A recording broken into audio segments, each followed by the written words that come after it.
Emosyonal ang ilang evacuees sa General Santos City. Wala na raw kasi silang uuwi ang bahay matapos mawasak dahil sa lindol.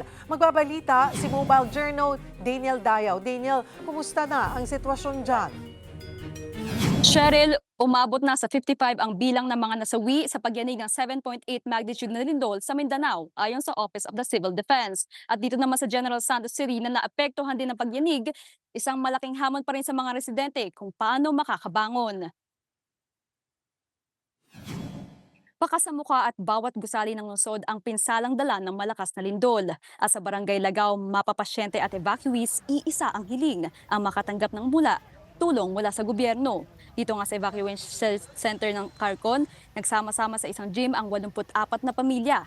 Hindi sila makauwi dahil ayon sa kanila, hindi na mapakinabangan ang kanilang bahay.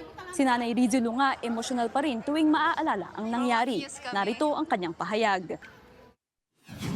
Ang nangyari kasi noon, hinatid ko yung mga anak ko na balik sa school.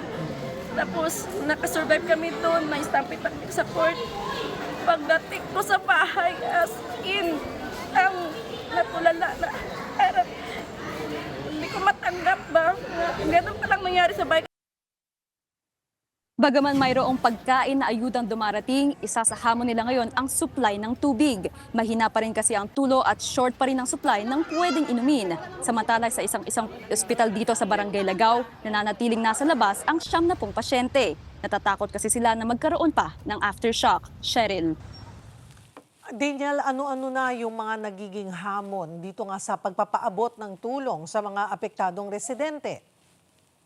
Alam mo, Cheryl, sa pag-iikot-ikot ko sa bawat barangay, talaga namang nag-iintay sa labas ng bahay yung yung mga residente dito sa General Santos City. Ganon din naman sa IX program ng DSWD. Yung iba doon talagang nag-iintay kahit na wala pa daw sure na timeline. Pero isa nga sa hamon ayon sa CDRRMO ay yung signal, yung communication kasi dito bumabagsak pa talaga. At bukod pa doon ay nakausap ko din ang ibang LGU ng barangay. Ang sabi nila ay manpower talaga dahil muna nilang pinapriority ay yung mga nasa evacuation center. At yun nga ang isang mga dinudulog talaga ng mga nasa residente na nasa labas ng bahay na bakit daw ang evacuation center muna ang inuuna when in fact dapat fair daw para sa lahat, Cheryl.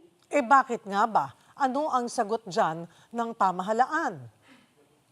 Yes, Cheryl, alam mo na itanong ko din yan kanina, pero ang sagot nila sa akin ay nagmi-meeting pa daw. So kaninang umaga nagmi-meeting pa daw sila para mas mai-assess dahil yung IX program ng DSWD, Cheryl, pinagkaguluhan talaga. So pinaka-ina-assess nila dito kung paano ma-organize na mai-distribute to sa mga residente dito, Cheryl. Gaano karaming pamilya okay, merong mga nananatili sa evacuation center, pero yung mga naghihintay, sabi mo, sa gilid ng kalsada para sa anumang tulong, gaano karaming barangay or pamilya ang pinag-uusapan natin dito?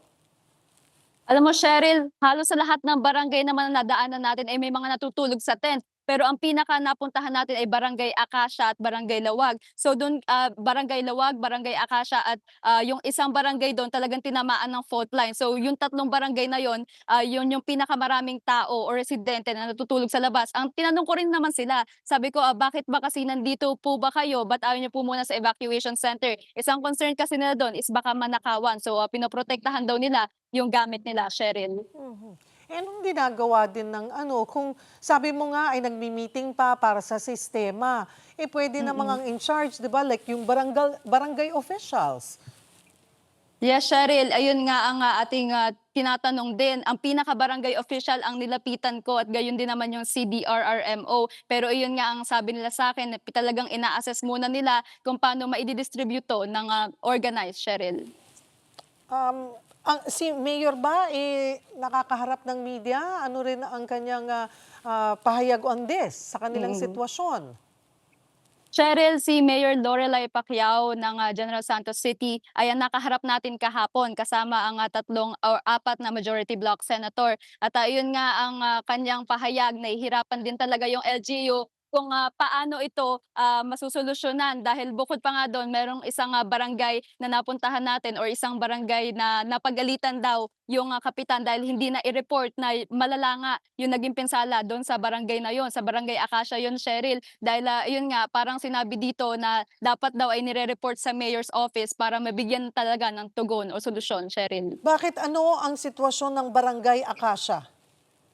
Cheryl, do'n kasi sa Barangay Acacia, tsaka sa mga kalapit na barangay, do'n yung pinaka sinasabi ng mga residente do'n ay, fault line. So, kung makikita mo napasok ko kasi yung ibang bahay do'n, okey naman silang tingnan kung, titingnan mo sa labas. Pero 'pag pumasok ka sa pinakaloob talagang, umangat lahat ng sahig at, nagkaroon ng sinkhole. So, yung mga residente do'n, yung iba nasa evacuation center, yung iba naman yun nga sa katulad ng sabi ko, nandun sila sa labas ng bahay nila.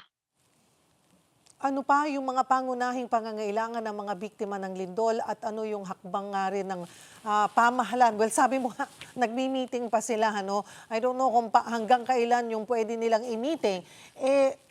Lunes pa nangyari ito, nasa Biyernes na tayo. Hanggang ngayon, wala pa rin silang naiisip na sistema kung paano magbibigay ng ayuda. Ayun nga, Cheryl, talagang nakausap natin yung mga, residente do'n sa Barangay Acacia. Talagang nanghihingi talaga sila ng tulong, emosyonal din. Si Tatay Lotlot dahil, nagbibigay daw ang ibang mga LGU doon, tubig lang, hindi naman daw sapat 'yun. So, ayun nga ang sabi nila, kailangan nila ng tubig, kailangan nila ng pagkain at, bukod pa do'n kailangan nila ng mga kumot kasi yung iba nga nasa tents lang sila. At, kahapon nga, Cheryl, umulan din dito. So, isipin na lang na napakahirap ng sitwasyon ng mga kapatid natin na nandun sa labas lang ng bahay nila at tent lang ang nasisilungan, Cheryl. Maraming salamat, Mobile Journal, Daniel Dayaw.